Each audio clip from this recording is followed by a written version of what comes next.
오늘은 미래세대 사역의 부흥이라는 주제로 함께 주의 귀한 말씀을 나누고자 합니다.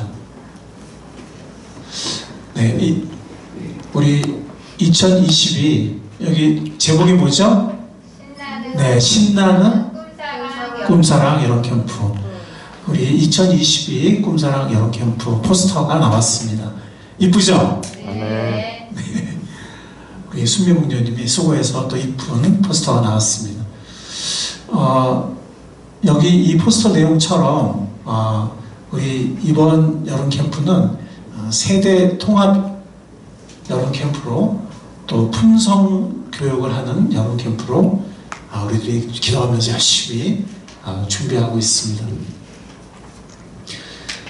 최근에 우리 교회 성도가 아닌 두 가정이 여름 캠프에 참석하고 싶다는 뜻을 밝혔습니다. 아멘. 여러분들 감사하죠? 아멘.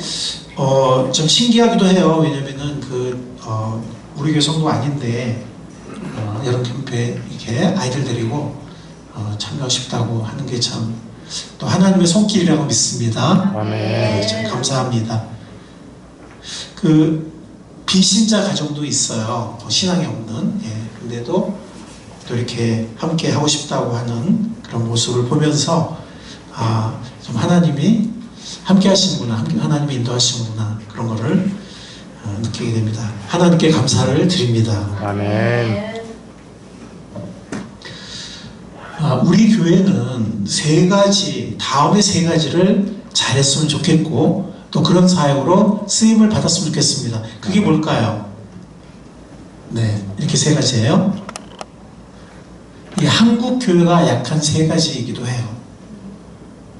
그래서 앞으로 우리가 이 세 가지를 한국 교회가 잘 못하면 미래가 이렇게 밝지 않은, 이미 많은 여러분 특히 국민일보라든지 또 이제 여러 가지 그런 연구조사 이런 걸 보면 굉장히 한국교회 미래를 걱정하는 그런 연구조사들, 통계들, 또 여러 세미나도 하고 이렇게 하는데 아직까지도 많이 약해요. 그래서 정말 우리 한국의 모든 교회들이 지혜가 필요하고 또 헌신이 필요한 어떤 개척을 해야 되는 그런 상황. 여러분들 알다시피 다음 세대가 이미 미전도 종족이 되어가고 있거든요. 다음 세대가 점점. 그래서 우리가 해외 선교만 하는 게 아니라 다음 세대를 선교해야 하는 그런 시대가 되고 있거든요. 뿐만이 아니라 감사한 건 뭐냐면 주님께서 우리 교회가 작은 교회지만 우리 교회 이 세 가지, 한국 교회가 약하지만 우리도 아직 뭐 엄청 강하거나 그런 건 아니에요. 그러나 하나님께서 우리보다 먼저 일하시고 하나님께서 먼저 역사하셔서 이 세 가지 우리 교회에 문을 열고 계시다는, 이게 얼마나 감사한지 모르겠습니다. 첫 번째는 지역의 가정들을 섬기는 것입니다. 이건 우리가 영어도서관 사역을 시작하면서 영어 작은 도서관 시작하면서 이미 시작이 된 것 같아요. 그리고 주님께서 계속해서 이렇게 그 사역을 확장시키고 발전시키고 인도하고 계십니다. 두 번째는 미래 세대를 얻고 키우는 것입니다. 이건 우리가 품성 학교를 하면서, 물론 그전에도 우리가 키워왔지만 품성 학교를 하면서 또 본격적으로 하나님께서 커다란 계기를 우리에게 주시고 문을 열어주고 계신 것 같습니다. 세 번째는 비신자들을 하나님께 인도하는 것입니다. 이미 한국의 큰 교회들 보면 오래전부터 이미 큰 교회예요. 많은 경우, 즉 지금 50대, 60대, 70대 이후, 50대 이후의 사람들이 주로 그 교회들을 이끌고 있는 이미 큰 교회예요. 그리고 신도시라든가 이런 데 이게 갑자기 성장한 교회 보면 95% 이상이 이동성장. 그러니까 이 안에서 그냥 움직이는, 그러나 이 한국의 기독교 전체는 오히려 조금씩 축소되고 있는, 특히 미래 세대가 너무나 빠른 속도로 잃어버리고 있는, 저번 설교에서 제가 이렇게 통계를 보여드렸죠. 10년 만에 30% 막 이런 식으로 모든 교단들이 미래 세대를 잃어버리고 있는 그런 통계를 제가 보여드렸을 것입니다. 어떤 교단은 뭐 한 20년 만에 30%, 어떤 교단은 10년 만에 30% 이렇게 막 청소년들 또 우리 초등학교 학생들을 잃어버리고 있는 그런 모습들을 우리가 지난 설교에 제가 통계로 보여드렸었습니다. 그래서 비신자들을 인도해야 되거든요. 근데 그거는 많은 시간이 걸리고 또 그리고 굉장한 인내와 창조적 지혜가 필요합니다. 그런데 그 사람이 언제 성장해서 뭐 이렇게 또 일을 하고 또 물질을 드리고 하겠습니까? 그러니까 손쉬운 거는 그냥 뭐 이렇게 뭐 이동 성장을 통해서 오면 손쉽거든요. 그리고 일꾼이 바로 오는 것 같고 바로 헌금도 하고. 그러니까 이런 비신자 전도에 대해서 굉장히 이거는 시간과 정성이 많이 들어가는 일이고 그런 것이거든요. 그러나 한국교회 미래를 보면 이 세 가지가 너무나 중요하거든요. 안 그러면 그냥 이 안에서 파이를 누가 더 많이 먹냐, 파이는 딱 정해져 있는데 오히려 이렇게 쪼그라들고 있는데 다른 사람 먹기 전에 내가 더 많이 먹어야지 이렇게 이런 상황밖에 되지 않거든요. 파이 자체를 키워야 되는데 즉 비신자들을 얻고 이렇게 되는데 그냥 이동성장으로 하는 것이 빠른 성장이 되고 일꾼도 쉽게 얻고 하니까 쟁탈전이 그래서 지금 교회들 간에 정말 뭐라고 해야 될까요? 이런 최소한의 질서도 무너지는 그러니까 옛날에 한국교회도 그랬고 초대교회도 그랬고 다른 교회 성도들이 오면 뭐 이사라든가 정당한 이유로 그래서 그 목사님끼리 뭐 전화를 한다든지 아니면 뭐 추천서를 받는다든지 그게 맞거든요. 성경은 그렇게 돼 있고 근데 뭐 바로 옆에 교회에서 나도 그냥 어서 오십시오 막 이런 식으로 오히려 어떤 교회 성장하는 교회도 보면은 옆 교회가 망해가지고 성도가 갑자기 늘었다든지 막 이런 일이 벌어지고 있는 거는 정말 너무 안타까운 그런 모습이고 하나님을 버리고 나신 모습은 아니에요. 비신자들을 우리가 작은 교회지만 비신자들을 하나님께 인도하는 강한 교회가 될 수 있기를 소원합니다. 아멘. 이거는 인기 없는 일이에요. 시간 많이 걸리는 일이에요. 그리고 정말 창조적인 지혜가 필요한 그러한 일입니다. 그러나 하나님께서 우리 교회에 아직은 얼마나 큰지 모르겠어요. 그냥 이 문이 열리고 있는 문을 여시는 그런 것을 우리가 느끼거든요. 그래서 지역의 가정들, 교회가 지역사회와 이렇게 단절되어 있고 고립되어 있고 그냥 우리끼리 우리의 성을 쌓아나가는 그런 것이 아니라 지역사회, 가정들을 지역사회를 섬기고 가정들을 그 필요를 채우는 그런 일 그리고 미래 세대를 잃어버리는 것이 아니라 오히려 더 많이 얻고 새로운 아이들을 얻고 키워가는 그리고 비신자들을 하나님께 인도하는 이 일에 하나님께서 이 한국교회가 약하고 우리도 전에는 약했고 했지만 이제 하나님께서 우리에게 문을 이렇게 막 열고 계시는 그런 것을 우리가 느끼게 됩니다.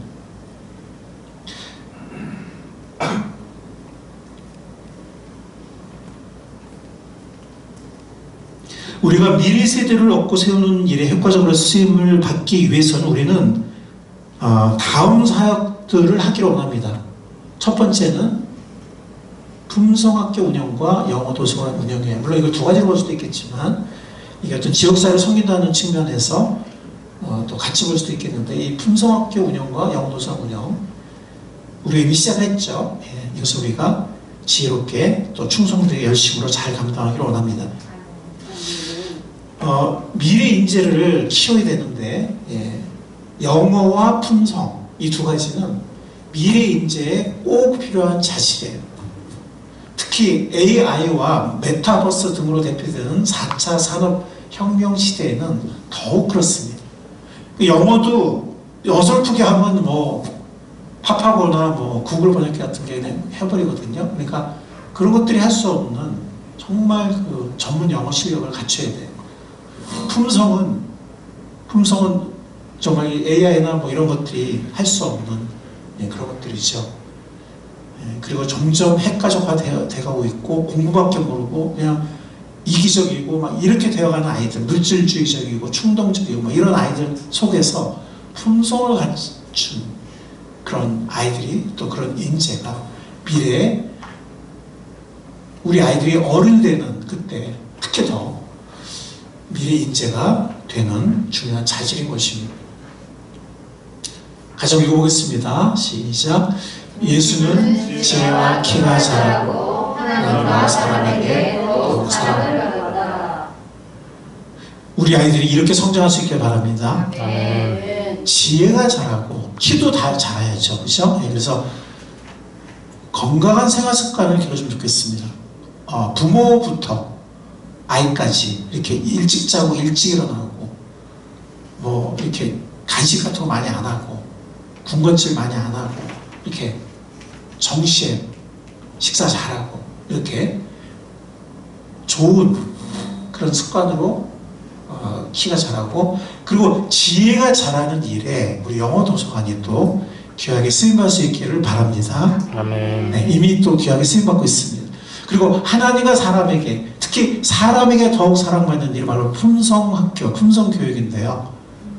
하나님께도 더욱 사랑받는 우리 아이들이 될 수 있도록 기도하는 우리가 되면 좋겠습니다. 아멘. 잠언 22장 말씀에 이런 말씀이 있죠. 한번 같이 읽어보겠습니다.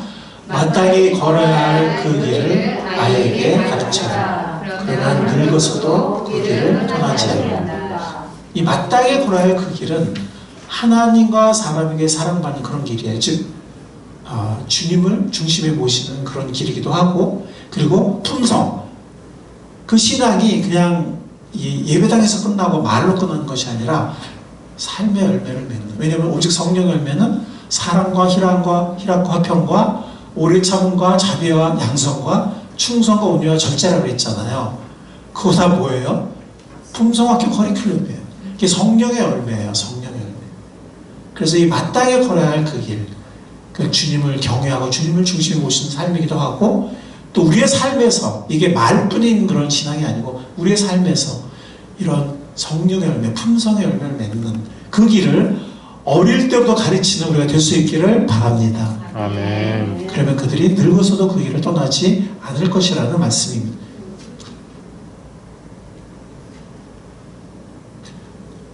모든 진리는 누구의 진리라고요? 하나님. 네, 모든 진리는, 그것이 과학이든 음악이든 예술이든 사회과학이든 심리학이든 뭐 모든 진리는, 물론 이런 어떤 영적인 진리는 두말할 나위도 없지만 하나님의 진리입니다. 우리가 품성교육을 하다 보면 자연스럽게 성경을 가르쳐야 할 필요를 느끼게 됩니다. 이미 품성교육 커리큘럼 자체가 성경 말씀이 가득 차 있어요. 성경 말씀을 기반으로 한 그런 커리큘럼 내용입니다.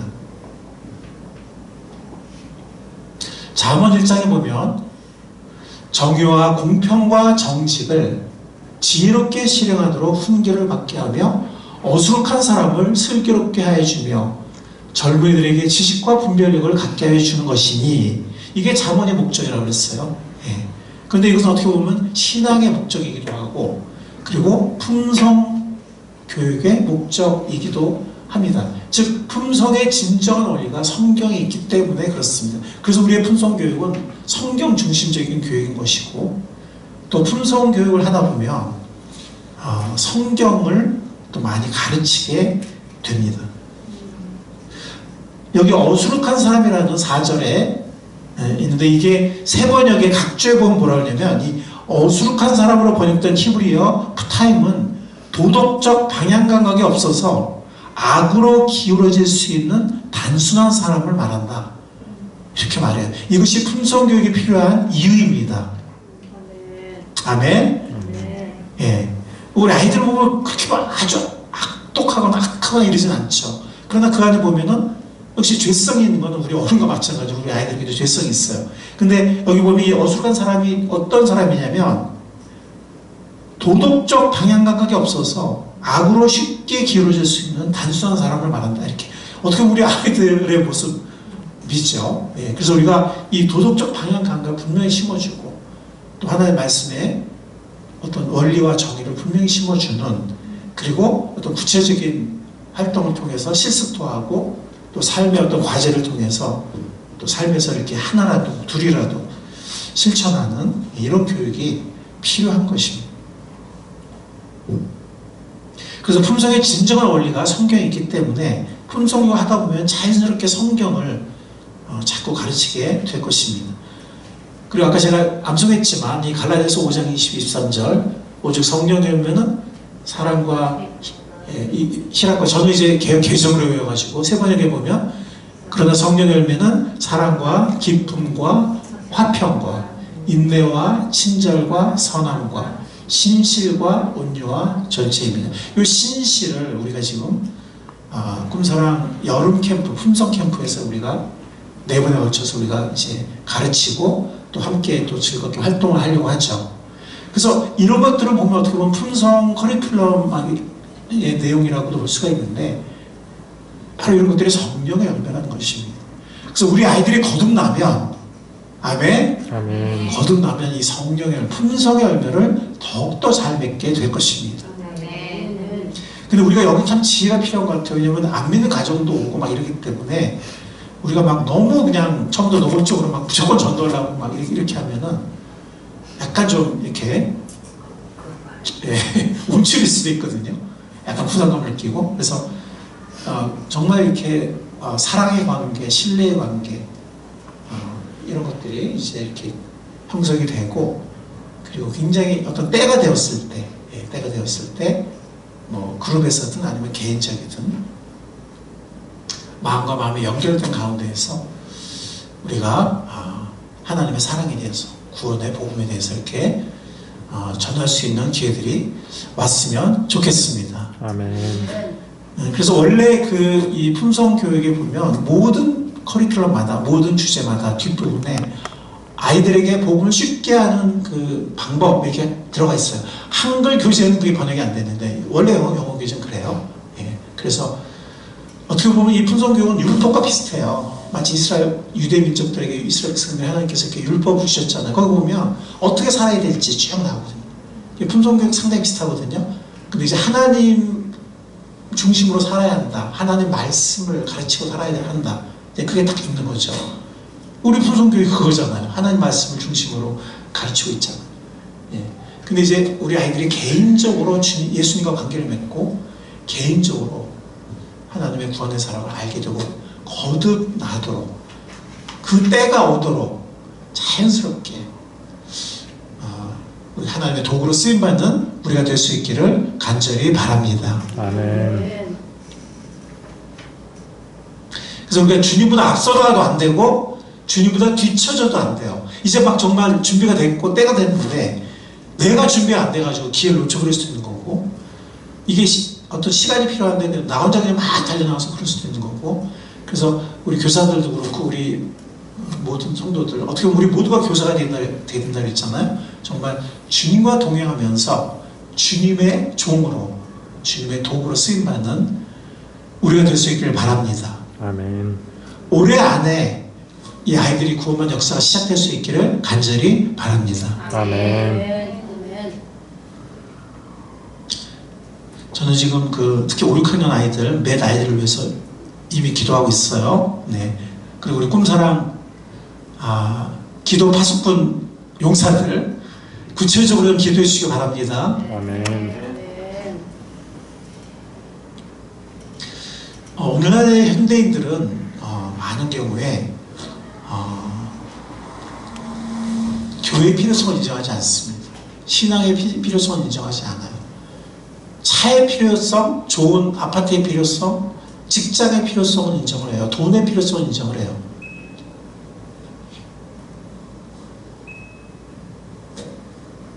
그러나 신앙의 필요성, 하나님의 필요성, 교회의 필요성 별로 인정하지 않습니다.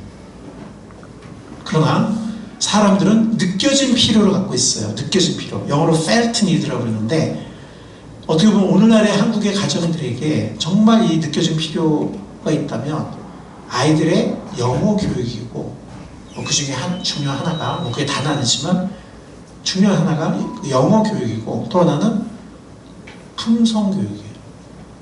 좀 지각 있는 엄마들이라면 아빠들이라면 그래서 우리 교회가 이 두 가지 필요를 채우는 그 사역을 제공하면 많은 가정이 이 느껴진 필요에 반응하리라고 믿습니다. 아멘. 사실 지금 우리는 이거를 굉장히 적극적으로 홍보하고 있지 못해요. 적극적으로 홍보하면 더 많은 가정이 응답하리라고 생각을 하거든요. 이 영어도 그렇고 품성도 그렇고. 근데 우리의 공간적인 제약이나 혹은 일꾼의 부족함 때문에, 여러분들 무슨 말씀인지 이해 가세요? 네. 그래서 우리가 좀 더 적극적으로 홍보하고 있지 못해요. 영어 도서관도 그냥 어떻게 아름아름 알아서 소개받거나, 뭐 어떤 사람들은 소개하기도 어떤 사람은 소개 안 하기도 하고 그러는데, 어쩌 아름아름 오는 사람들 자연스럽게 또 아직 다 못 받고 있거든요. 하나님께서 우리의 지경을 넓혀주시길 바랍니다. 아멘. 품성교육도 그래요. 품성교육도 지금 이렇게 아름아름 자연스럽게 이렇게 아이들이 조금씩 늘고 있는데, 사실은 우리 모두가 정말 교사가 되고, 지금 당장 주일 아침에 촬영만 있어도 이렇게 올 수 있는 아이들이 지금 벌써 있는데 차량 교사가 부족하고, 그냥 한 번 이렇게 데려오기만 하면 돼요. 주일 아침에. 근데 그래서 못 오는 아이가 지금 있어요. 좀 이제 제가 또 많은 교사들, 한 5가지 영역의 교사를 좀 소개를 드릴게요, 좀 이따가. 근데 아까 말씀드린 것처럼 이 느껴진 필요에는 반응한다는 거죠, 현대인들이. 즉 이 영어 교육에 대해서 가장 좋은 영어 교육, 그리고 품성교육. 어디 가서 품성교육을 배우겠어요? 학교에서 못 배워요. 학원에서 못 배워요. 가정에서 엄마 혼자 힘들죠.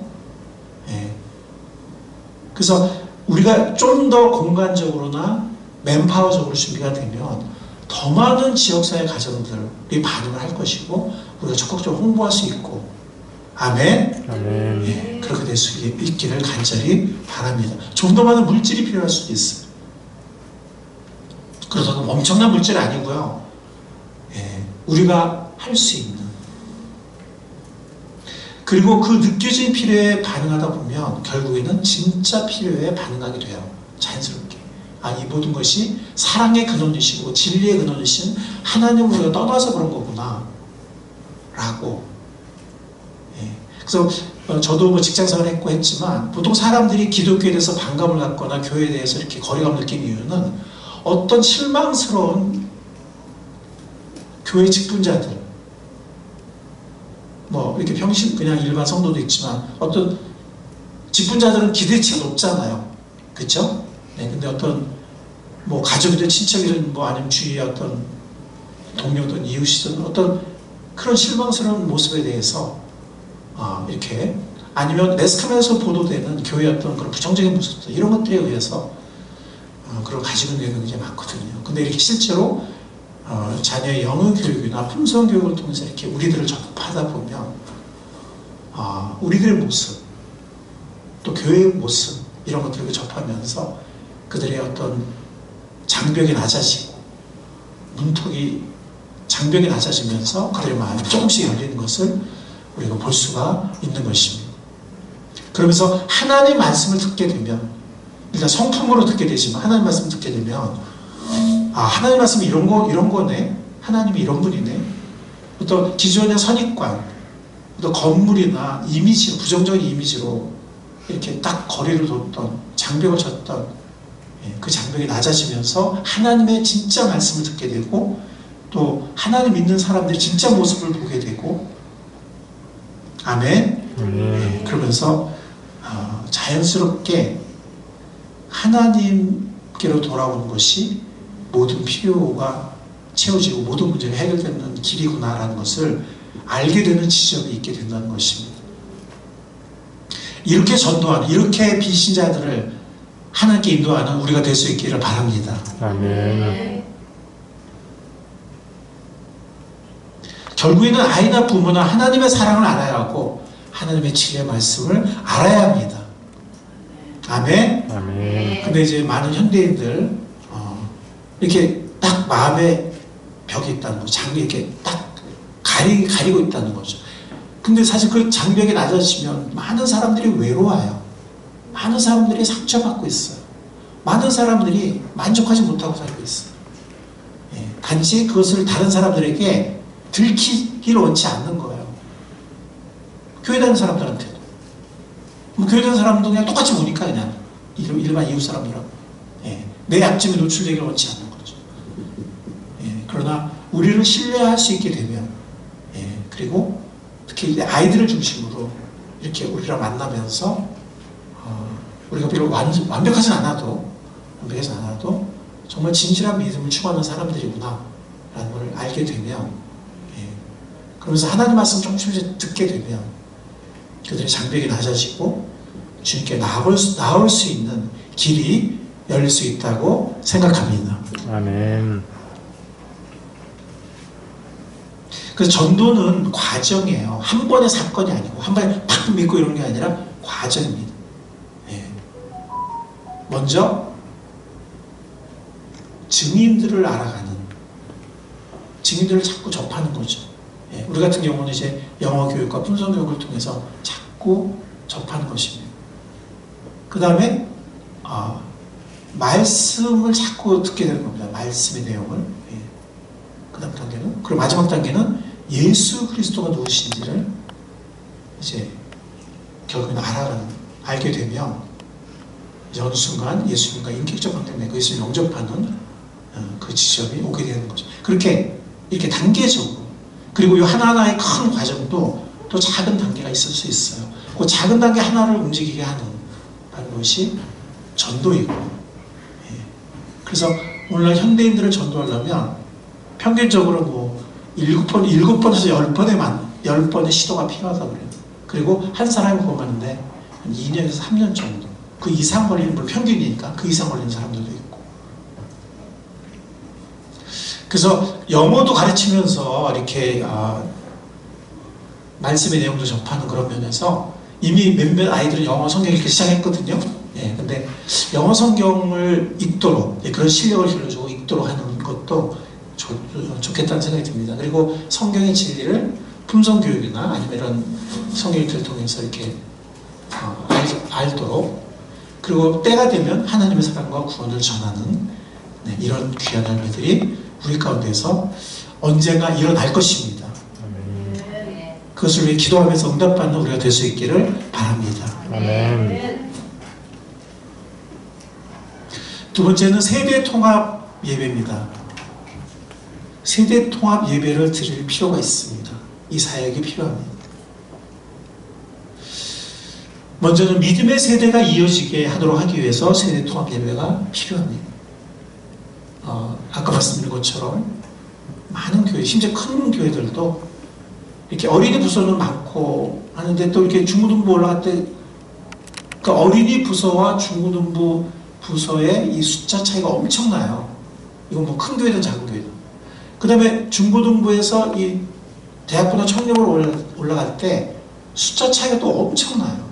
뭐 지금 제가 시간이 없어서 통계 제시 안 하겠지만, 제가 알고 있는 어떤 교회, 상당히 어느 정도 규모 있는 교회인데, 그 몇 년 전부터 그 통계를 옛날부터 제가 듣는데, 이 차이가 엄청납니다. 계속 잃어버리는 거예요. 이어지질 않는 거예요. 유치원부에서 중고등부로. 예. 어떤 교회는 막 1년에 막 몇십명씩 올라가는데 중고등부에 남는 거 3분의 1도 안 남아. 또 중고등부 대학부로 매년 뭐 20명 이렇게 올라가는데, 막상 이렇게 남는 아이들 보면, 그 성인 예배까지 이어진 아이들 보면 몇 명 되지 않고, 이런 일들이 지금 계속 일어나고 있거든요. 그리고 새로운 아이들은 전도되지 않고, 그래서 미래 세대 사역 자체가 자꾸 이렇게 줄어드는, 문을 닫는, 특히 중소교회들부터 시작해서 문을 닫는 이런 때거든요. 그래서 믿음의 세대가 이어지게 하기 위해서 세대 통합 예배가 필요합니다. 함께 드리는 예배의 중요성은 아이들이 성장하면서 교회와 예배에서 이탈한 것을 막기 위해서도 필요합니다. 그리고 또 세대 통합 예배를 통해서 우리 모두가 한 몸이고, 즉 교회는 어른들만 구성된 게 아니고, 예, 아이들도 얼마든지 구원할 수 있기 때문에 교회는 아이들과 어른들과 청년들과 이게 다 이루어진 한 몸입니다. 한 몸입니다. 그래서 그 한 몸이 성장하는, 어른들만 이렇게 하고 애들은 가라, 애들끼리 놀아, 이런 것이 아니고 한 몸으로 성장하는 초대교회처럼, 예, 그것이 세대통합 예배가 필요한 또 하나의 이유입니다. 그것을 교육하는 산교육입니다. 그래서 우리 세대통합 예배를 통해서 모든 세대가 한 몸으로 주님께 예배를 드릴 수 있습니다. 이렇게 세대통합 예배가 이렇게 필요한데, 이 세대통합 예배를 위해서 우리가 두 가지를 좀 했으면 좋겠습니다. 한 가지는 뭐냐면, 예배가 어른 중심이 아니라 모든 세대가 다 예배의 주체임을 모두가 인식했으면 좋겠습니다. 아멘. 아멘. 네. 예수님이 뭐라 하셨어요? 애들은 가라 그러셨어요? 예수님이 뭐라 하셨죠? 예. 용납하고 금하지 말라고 했고, 오히려 뭐라 하시냐면, 이 어린아이 같은, 이 어린아이 플러스 어린아이 같은 사람이 천국의 주인이다, 이렇게 말씀하셨거든요. 그래서 우리가 어리다고 놀리지 마시고 어리다고 무시하지 마시기 바랍니다. 아멘. 아멘. 아멘. 예. 제가 정말 이 어린이 사역을 열심히 하는 교회 보니까 있잖아요. 이 청소년들도 아니고 이 막 초등학생들이 막 뜨겁게 막 통성기도도 하고 막 뜨겁게 막 기도하고 이런 모습을 봤어요. 그리고 선생님들이 전도하는 게 아니라 애들이 전도를 해. 물론 그 중에서 이제 구원받은 애들이죠. 구원받은 애들이 막 열심히 전도를 데려오는 것은 뭐 선생님이 같이 하지만 오히려 더 앞서서 이렇게 친구들 데려오는 건 선생님이 못하잖아요. 그죠? 예, 그런 모습을 봤는데, 그리고 우리가 알다시피 어떤 훌륭한 믿음의 사람들, 뭐 정치인이든 과학자든 선교사든 어렸을 때 구원받고 초등학교 이하 구원받고 하나님께 헌신한 사람들 굉장히 많거든요. 특히 외국에 그래요. 외국에 그 믿음의 전통을 이어가는 그런 믿음의 가정들을 보면 그런 일이 굉장히 많거든요. 그리고 정말 이렇게 보면 뭐 세대 통합 예배 이렇게 안 해도 다 데리고 들어와요. 저는 그런 거 미국에서 많이 봤거든요. 그러면 그 아이들이 쭉 앉아가지고 너무 예배를 잘 드려요.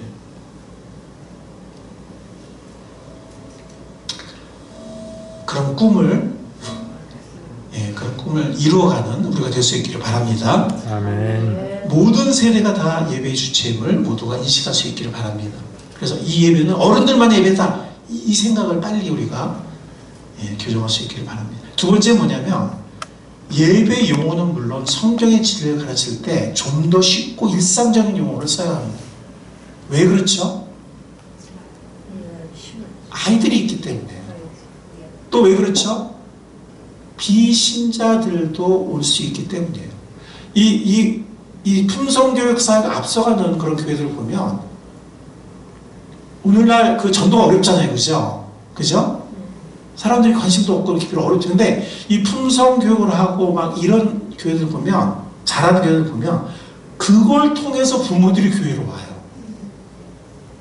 아멘? 네. 우리 교회도 한 가정, 두 가정 그런 일이 일어날 수 있기를 간절히 바랍니다. 서둔다고 될 일은 아니고요. 우리가 지금 지혜가 필요하고 많은 기도가 필요해요. 기도하다 보면 주님께서 지혜를 주시는 것 같아요. 어떤 영혼들을 위해서 또 이렇게 아이들을 기도하다 보면 하나님께서 뭔가 이렇게 지혜를 주시더라고요. 이렇게 뭔가 말씀해 주시고. 아멘? 그래서 우리에게 정말 기도가 필요한 이유입니다. 근데 어쨌든 비신자들도 올 수 있기 때문에, 사실은 목장도 그래요. 목장이라는 곳은 비신자들도 올 수 있는 곳이에요. 초대교회가 그랬거든요. 초대교회가. 그래서 거기서 너무 이렇게 막 종교적인 성령의 두루마리 막 이런 거, 성령의 불길을 7배나 입혀주시고 막 이렇게 너무 이렇게 전통적이고 틀리박혀 종교적인 언어보다는 일상 사람들이 이해할 수 있는 그러면서 알맹이는 다 있는, 본질은 다 있는. 아멘. 예수님이 그런 분이었어요. 여러분들 복음서를 잘 보세요. 예수님을, 물론 마지막에는 예수님이 내 몸이 성전이다, 그리고 안식일의 주인이 인자다, 그런 것 때문에 또 나중에 또 굉장히 핍박을 받기도 하셨지만, 그 전에 보면 전통을 따르지 않았기 때문에 핍박을 받으세요. 왜 너의 스승은 이런 거 안 하니? 막 이렇게. 뭐 어디 서서 기도하지 않고, 일주일에 몇 번 금식하지 않고, 뭐 안 하고. 이 전통에 왜 전통대로 안 하냐고. 근데 가장 진리와 사랑이 살아 움직이는 분이 누구셨어요? 예수님이셨잖아요. 근데도 바리새파들과 사두개파들이 판단했어요. 저 사람 하나님 보는 사람이 아니야. 왜? 우리가 하는 전통대로 안 하니까. 그래서 예수님이 뭐냐면 너희가 전통을 가지고 하나님의 말씀의 본질을 패한다. 예수님이 그렇게 그들을 정죄하셨거든요. 어쩌면 우리도 그럴 수 있어요. 우리가 갖고 있는 어떤 틀에 박힌 이미지와 틀에 박힌 개념을 가지고 저 사람은 왜 저렇게 안 하지? 우리 교회는 또 왜 이런 거 이렇게 안 하지? 우리 연약한 우리들은 언제든 그럴 수 있다는 거죠. 그래서 좀 더 쉽고 일상적으로 그것이 바로 우리가 개역개정을 안 쓰고 무슨 성경을 써요 우리가?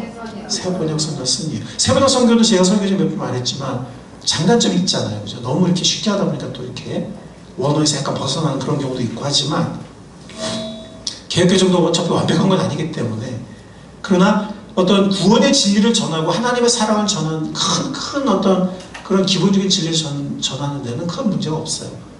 좀 세부적인 면에서는 오류가 번역판이기 때문에 오류가 있을 수 있는데 어쨌든 그 중에서 우리가 새 번역을 선택한 이유는 미래 세대를 위해서 또 혹시라도 모를 어떤 비신자들이 예배나 아니면 뭐 품성사역이나 아니면 목장이나 방문할 수 있기 때문에 우리가 가능하면 좀 더 쉬운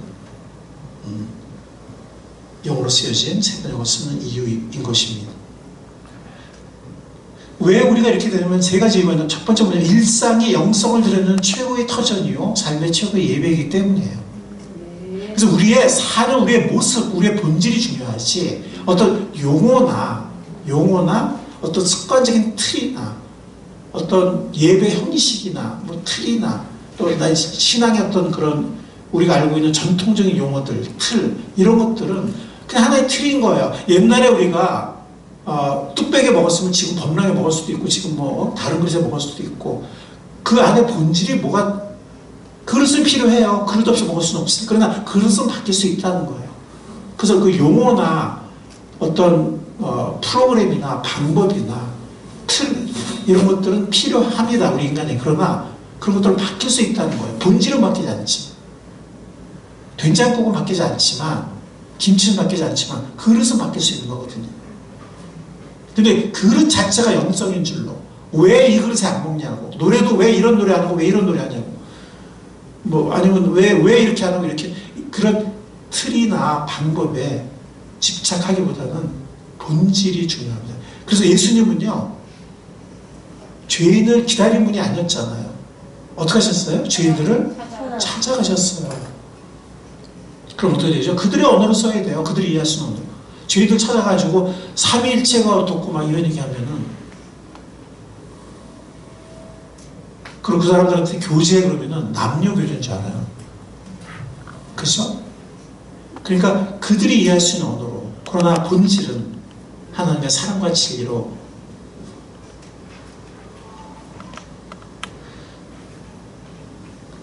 여기 뭐라 그랬죠? 한번 읽어볼까요? 이 캐치프레이즈 한번 읽어보고 시작. 덜 종교적이고 더 예수 닮은 사람들이 되어야 하기 때문에 이거는 우리 성서침례교회의 어떤 저자 중에 뛰어난 저자 중에 한 분인 이재기 목사님이 그 글에서 따온 거예요. 덜 종교적이고 근데 본질적으로는 더 예수님을 닮은 그럴 때 사람들이 문턱이 낮아지고 쉽게 소통이 돼요. 좀 더 많은 사람들이 예수님께 나올 수 있을 것입니다. 아멘. 그리고 비그리스도인과 미래 세대를 억지로 원하기 때문에 자 고린도서 9장 이건 제가 화면 준비 안 했습니다. 찾아봅시다. 고린도서 9장 19절부터 23절을 한번 교독해 보겠습니다. 한번 이 뜻을 잘 생각해 보시기 바랍니다. 고린도서 9장 19절부터 23절. 고린도서 9장 19절입니다. 나는 어느 누구에게도 얽매이지 않은 자유로운 몸이지만 많은 사람을 얻으려고 스스로 모든 사람의 종이 되었습니다. 유대 사람들에게는 유대 사람을 얻으려고 유대 사람을 같이 되었습니다. 율법 아래에 있는 사람들에게는 내가 율법 아래에 있지 않으면서도 율법 아래에 있는 사람을 얻으려고 율법 아래에 있는 사람 같이 되었습니다. 율법 없이 사는 사람들에게는 내가 하나님의 율법 없이 사는 사람이 아니라 그리스도 율법 안에 사는 사람이지만 율법 없이 사는 사람을 얻으려고 율법 없이 사는 사람 같이 되었습니다. 믿음이 약한 사람들에게는 약한 사람들을 얻으려고 약한 사람이 되었습니다. 나는 모든 종류의 사람에게 모든 것이나 되었습니다. 그것은 내가 어떻게 해서든지 그들 가운데서 몇 사람이라고 구원하려는 것입니다. 나는 복음, 함께 읽겠습니다. 나는 복음을 위하여 이 모든 일을 하고 있습니다. 그것은 내가 복음의 목에 동참하기 위함입니다. 여러분들 대표적으로 이렇게 한번 생각해 보세요. 여러분들 실제로 한번 오늘 집에 가셔서 베레아 사람들처럼 정말 그런 거 한번 찾아보세요. 지금 시간이 없으니까. 사도행전 13장 이후에 보면 사도 바울이 회당에 들어가서 어렸을 때부터 구약성경을 많이 배운 유대인들에게 행하는 설교가 있어요. 굉장히 길고 말씀으로 가득 차, 말씀 표현 자체로 가득 차 있어요. 그런데 아테네, 사도행전 16장인가요? 16장의 기억이. 거기 아테네 광장, 여러분 아시죠? 그리스 철학의 본거지. 아테네 광장에서 사도 바울이 뭐 설교라고도 할 수 있고 하는 메시지를 전하는데 거기에 보면 굉장히 철학적인 언어를 써요. 그래서 한 번의 설교를 몇 사람을 얻어요. 회심자를 얻어요. 근데 어떤 사람들이 이걸 오해하고 유대 회당에서 많이 얻었는데 사도 바울이 메시지를 타협해가지고 여기서 몇 사람 못 얻었어.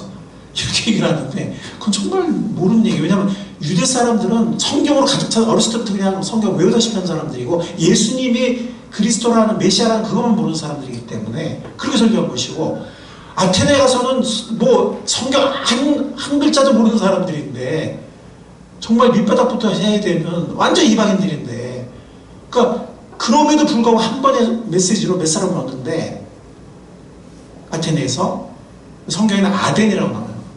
근데 얼마나 지혜로운 거예요. 바로 이렇게 한 거예요.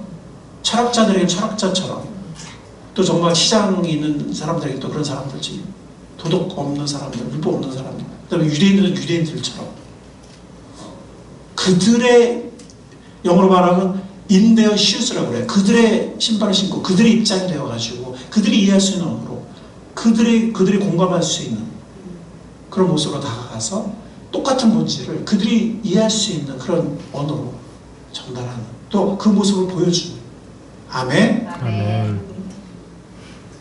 그 이유는 딴 게 아니에요. 여기 뭐라고 그러죠? 그게 하나의 섬김이라고 그랬어요. 종노릇이라고 그랬어요.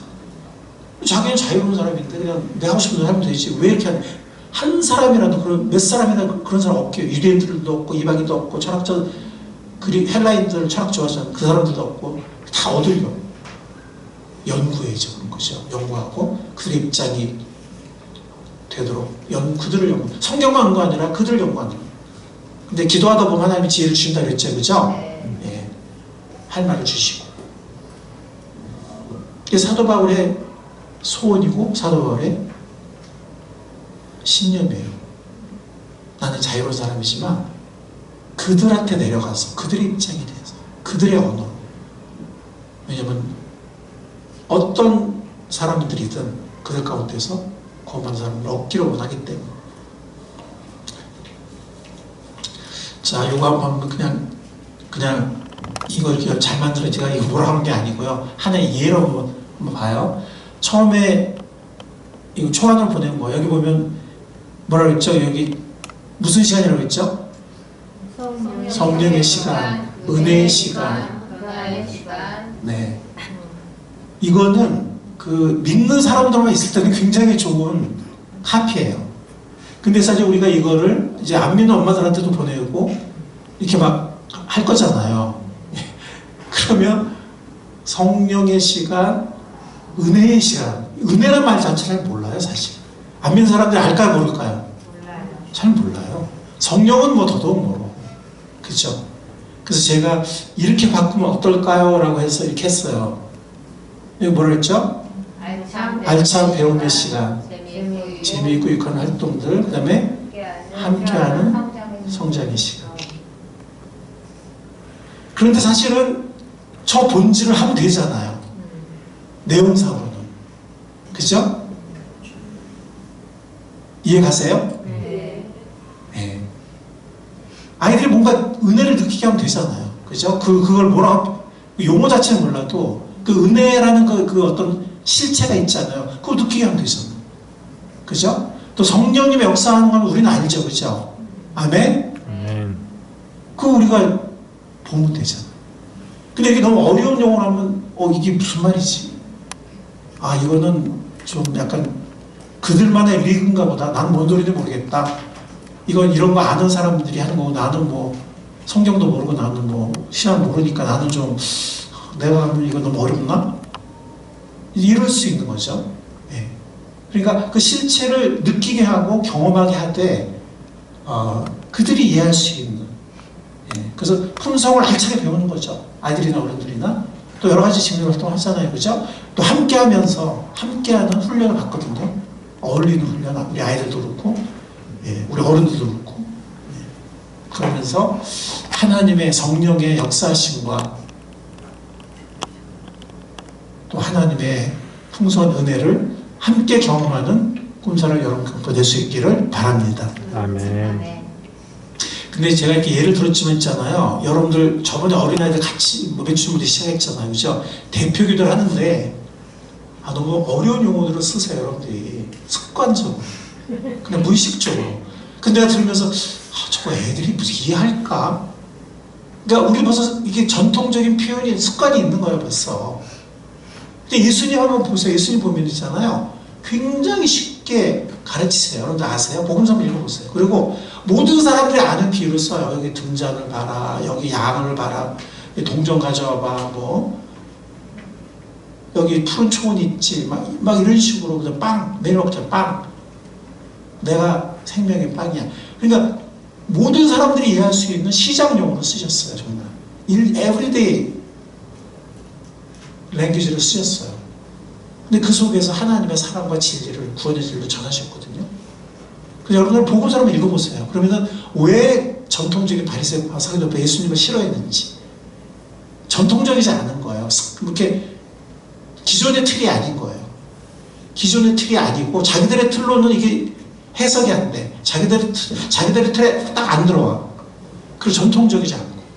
근데 보면 본질적으로는 정말 하나님 은혜와 진리가 충만하다 그랬잖아요. 그죠? 하나님 우리 안에 오셔서 은혜와 진리가 충만하셨고. 우리도 예수님 같이 덜 종교적이고 더 예수님 같이 그런 지혜를 배워가는 우리가 될 수 있기를 바랍니다. 아멘. 예, 그래서 우리가 뭐 찬양도 오늘도 아이들 찬양 많이 했는데 저는 아이들 찬양이 따로 없는 것 같아요. 여러분도 아이들 찬양도 좋으시죠? 아멘. 좋아요. 예. 그래서 우리가 앞으로 어떤 기도나 저 설교도 아이들 이제 우리 세대 통합할 때 저도 좀 신경 쓰려고 그래요. 어려운 거 안 쓰려고. 그리고 여러분들이 평소에 가르치는 교육과 의사소통도 그럼 좋겠습니다. 그래서 좀 더 많은 아이들과 또 부모들을 얻을 수 있으면 좋겠습니다. 아멘. 하나님은 우리보다 먼저 일하고 계십니다. 아멘. 특히 미래 세대 사역을 통해서 하나님은 문을 열고 계시고 먼저 일하고 계십니다. 예레미야 말씀에 이런 말씀이 있어요. 일을 행하시는 여호와. 이건 개혁개정이 좋아서 제가 개혁개정을 읽었는데 일을 행하시는 여호와 그것을 만들며 성취하시는 여호와. 누가 행하신다고요? 누가 행하신다고요? 야훼 하나님이 먼저 행하세요. 그 이름을 야훼라 하느니가 이와 같이 이르시도다. 너는 내게 부르짖으라. 내가 내게 응답하겠고 내가 알지 못하는 크고 은밀한 일을 내게 보이리라. 먼저 일을 행하신 주님께서 우리를 부르고 계십니다. 우리같이 부족한 사람들 불러주신 것을 감사합니다. 아멘. 근데 그분보다 앞서 나가지도 않고 뒤처지도 않으면 어떻게 돼요? 그분과 동행해야 되는데 기도해야 됩니다.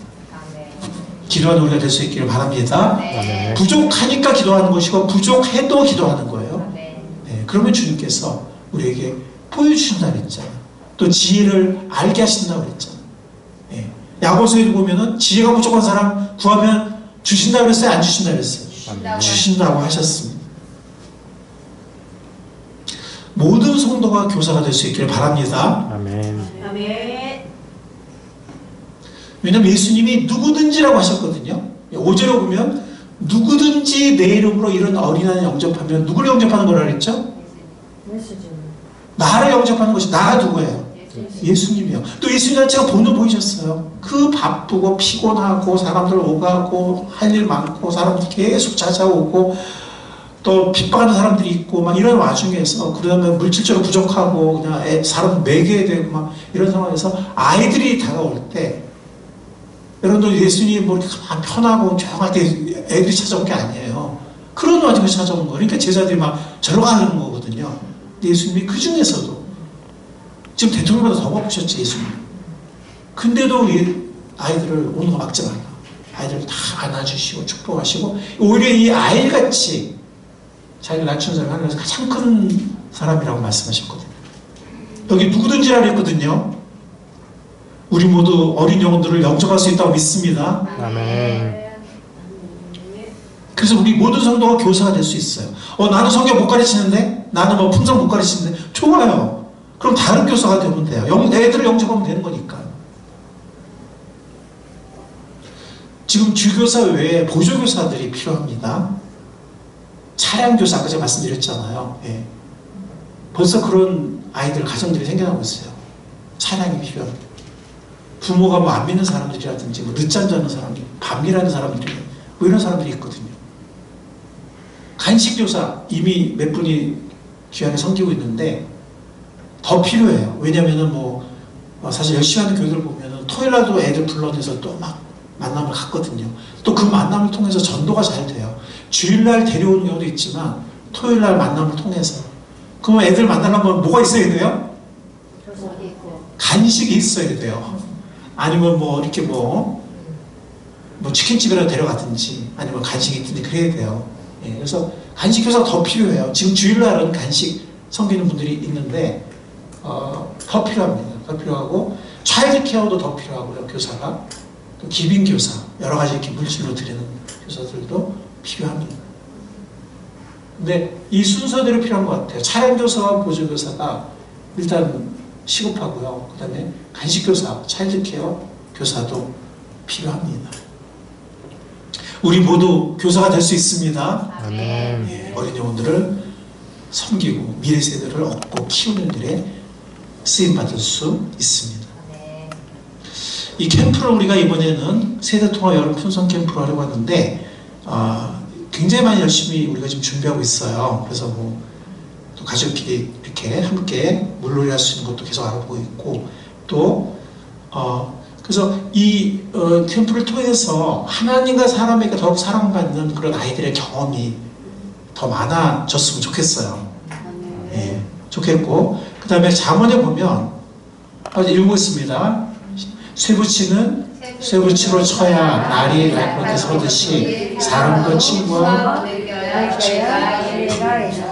예전 애들 보면은요, 요즘 보면 이 교회를 다니는 아이들도 물론 안 다니는 아이들보다 좀 조금은 낫겠지만 이렇게 같이 어울려 놀다가 안 맞으면 그냥 나 그냥 혼자 놀래, 그냥 나 집에 갈래 이렇게 해요. 우리 어렸을 때 그게 될까요? 우리 어릴 때는 밖에 나가서 그냥 우르르 올려다녔잖아요.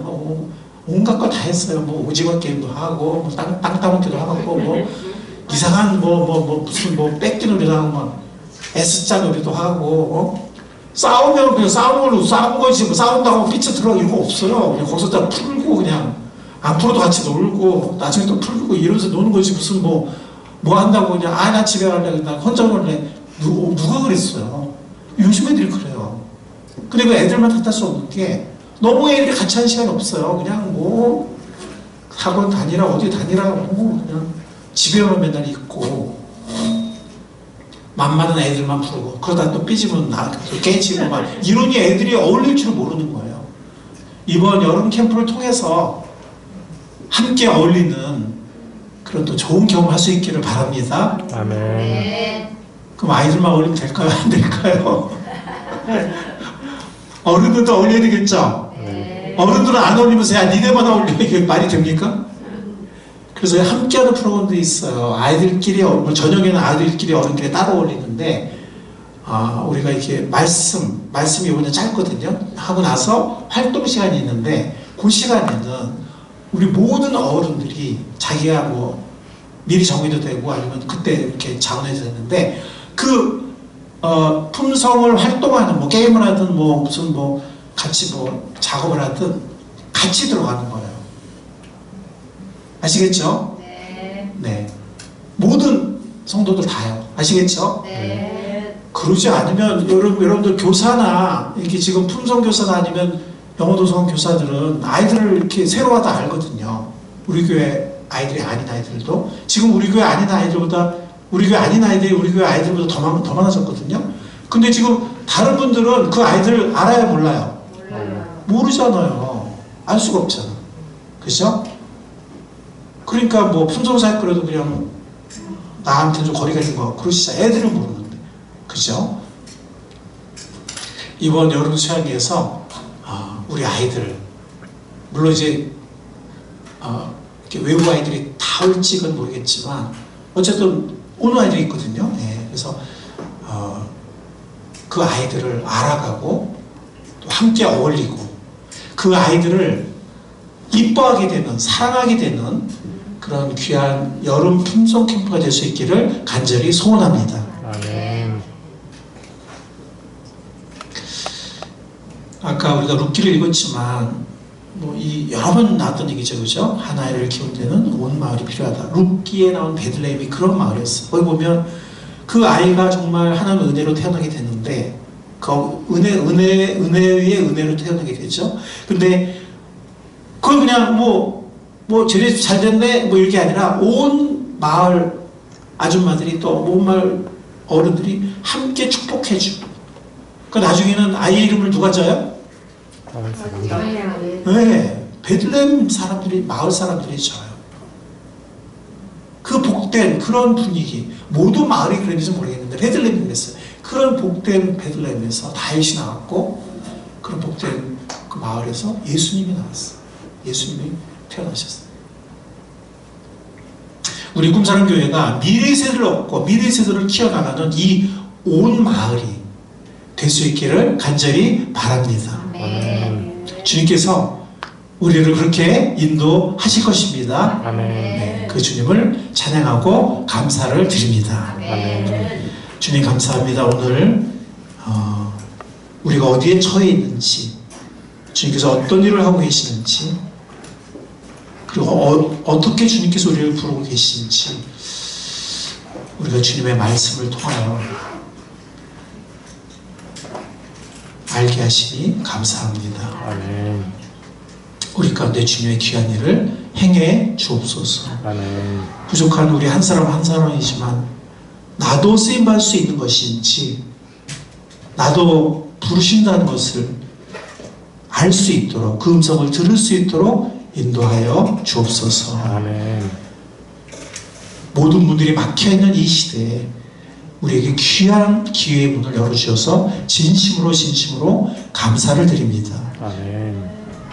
주님의 음성을 우리 모두가 듣게 하시고 우리 모두가 이 귀한 사역에 초청받아 주님과 함께 쓰임받을 수 있도록 축복해 주옵소서. 아멘. 감사하신 예수 이름으로 기도했습니다. 아멘.